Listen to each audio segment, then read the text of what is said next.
Grand Bassam, ville historique avec ses belles plages et ses grands musées. À quelques mètres de ce décor, notamment dans le quartier précaire de Bonikro, vit Maï Traoré, 26 ans, personne en situation de handicap.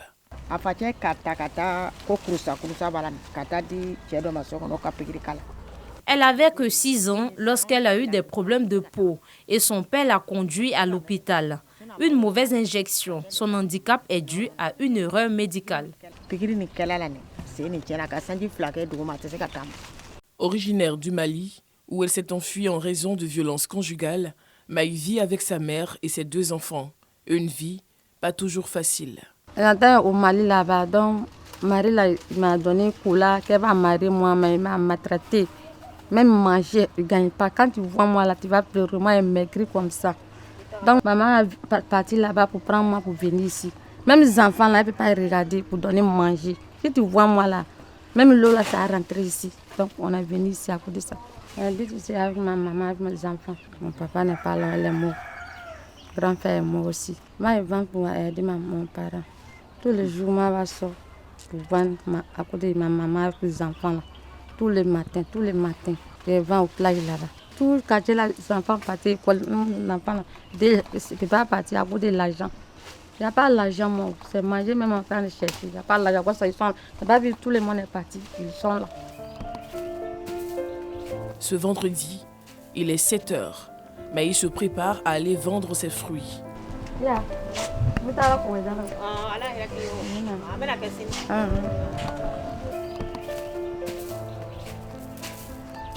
Comme chaque jour, elle doit d'abord parcourir à plus de 300 mètres à pied pour regagner l'artère principale. Elle emprunte par la suite un véhicule pour se rendre sur les plages de Grand Bassam.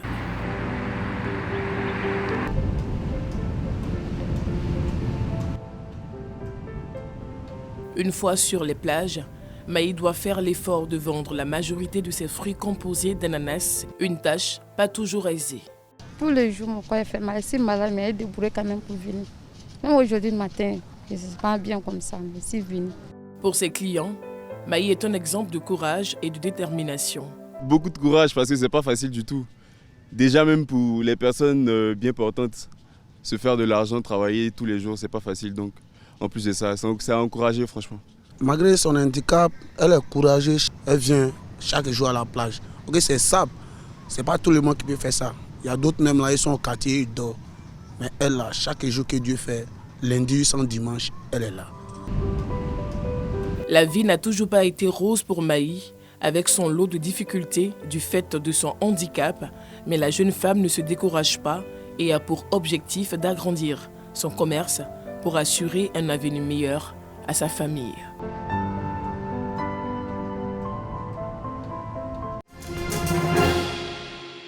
Ce sont au total 84 lauréats, dont 48 personnes physiques et 36 personnes morales, issues de divers secteurs d'activité, de l'économie à la production en passant par la société civile, les médias et l'éducation. Ces hommes et femmes repartent chacun avec un trophée, un diplôme et un chèque d'un montant de 10 millions de francs CFA.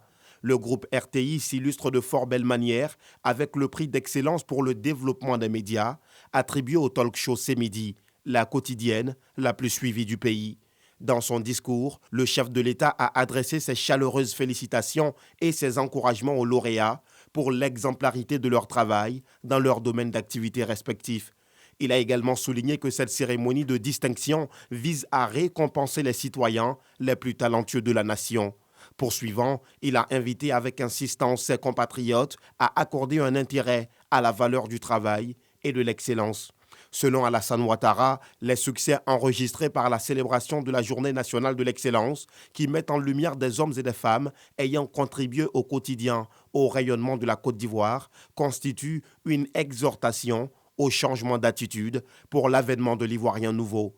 Dans ce sens, il a exhorté le comité technique chargé d'examiner les rapports de sélection des jurys sectoriels à la création du prix d'excellence de la lutte contre la corruption et la bonne gouvernance. Initié depuis 2013, le prix d'excellence permet au gouvernement de récompenser les meilleurs citoyens pour leur ardeur au travail et pour leur exemplarité. La salle des 3 UFR, unité de formation et de recherche de l'université Félix Houphouët-Boigny de Cocody, refuse du monde. Ce samedi, tous sont venus assister à la remise de certificats aux participants de la première édition du sommet international des bénévoles africains. Cérémonie organisée par Association of Volunteers for Social Development.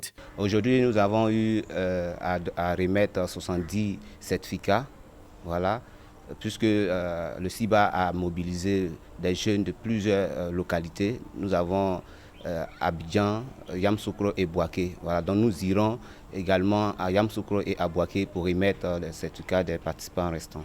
J'ai été ravi de recevoir ce certificat parce qu'il vient pour attester que non seulement j'ai participé au premier sommet international des bénévoles africains, mais aussi j'ai pu contribuer par ma connaissance et mes propositions à la rédaction du livre blanc. Véronique Yoboué, représentante du président de l'université Félix Houphouët-Boigny, se dit fière d'accompagner cette initiative. On a décidé depuis le début d'accompagner cette association parce qu'on a trouvé que les objectifs étaient vraiment nobles. À sa première édition, le sommet international des bénévoles africains a regroupé plus de 150 jeunes issus de plusieurs associations et organisations bénévoles. Rendez-vous est pris pour la 2e édition en 2022, où plus de 300 personnes sont attendues. L'association Konyele à l'honneur le jeudi de la Bissa. Thème de la journée, les forces vives, espoir du développement socio-économique d'Enzima. Après les distinctions et la conférence dans la matinée, les forces vives vont effectuer leur entrée dans la Bissa. Jour également consacré à la famille Azangoulé, famille du président de l'association Abissa, Jean-Baptiste Amichia.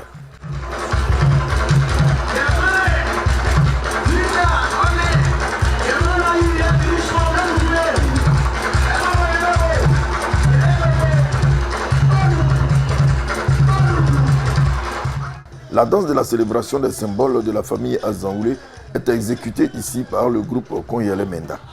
Ces symboles sont l'igname, l'harmonica, le coq et le sel. L'instrument du jour est le passoyet, 3e tambour femelle et 3e épouse de le dongolé.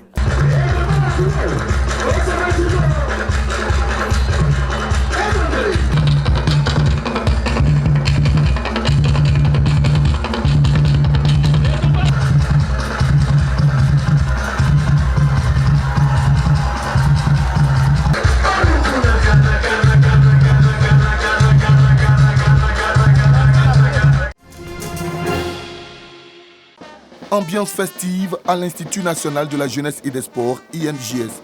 En effet, la direction générale dirigée par Habib Sanogo a décidé de rendre hommage aux anciens agents qui ont servi et qui continuent de servir valablement l'INJS.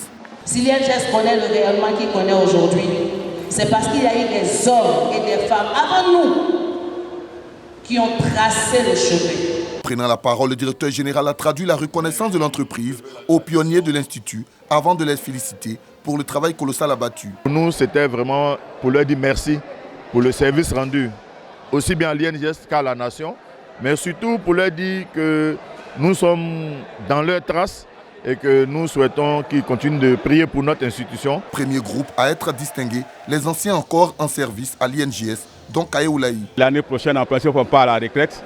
Mais avant de partir, on nous honore aujourd'hui. Je pense que c'est une reconnaissance et ça fait plaisir, ça fait chaud au cœur. À côté des anciens directeurs qui n'ont pas été oubliés, les anciens qui font valoir leur droit à la retraite ont également été honorés par la direction. Les pionniers de l'INJS ont au cours de cette fête reçu un diplôme d'honneur et plusieurs cadeaux. La troupe théâtrale et la chorale ont donné une touche particulière à cette célébration d'hommage.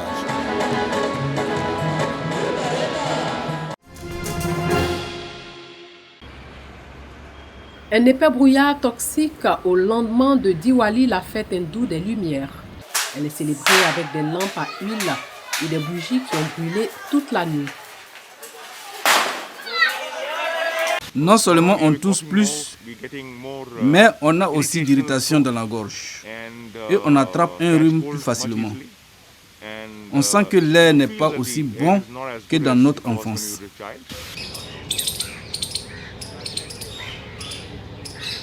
Quand je suis venu ici plus tôt cette semaine et la semaine dernière, il n'y avait pas de pollution.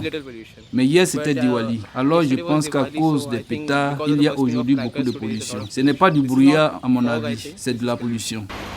Dans les zones les plus polluées, le niveau moyen de particules nocives PM2,5 a dépassé 400.